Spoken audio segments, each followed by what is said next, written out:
খাবার দাবার কিছু কি রেস্ট্রিকশন থাকে এই পার্মানেন্ট বাঁধানো দাঁতের ক্ষেত্রে? দেখুন, পার্মানেন্ট বাঁধানো দাঁতের ক্ষেত্রে we need to keep in mind কি মানে this is not your natural tooth, we are mimicking a natural tooth. একদম।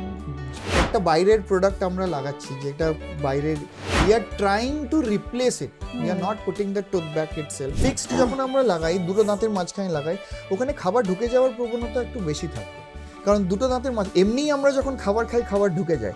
কোনো বাইরের জিনিস যখনই লাগানো হয়, the chances of food lodgement becomes মোর।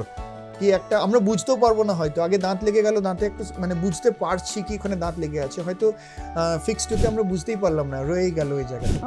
তো আশেপাশের দাঁতে ওখানে ফুড লজমেন্ট হয়, সেই জন্য রেগুলার ওই জায়গাটা ক্লিন করতে হবে, ভালো করে ক্লিন করতে হবে। যদি সিঙ্গেল টুথে ইয়ে থাকে, যদি ওখানে প্রক্সা ব্রাশ বলে আমাদের ব্রাশ আছে, সেই ব্রাশগুলো ওই দুটো দাঁতের মাঝখানের জায়গাটাতে ক্লিন করতে হবে, ভালো করে রিন্স করতে হবে, প্লাস রেগুলার স্কেলিংয়ে আসতে হবে, সেখানে আমরা দাঁতটাকে রাখা যেতে পারে।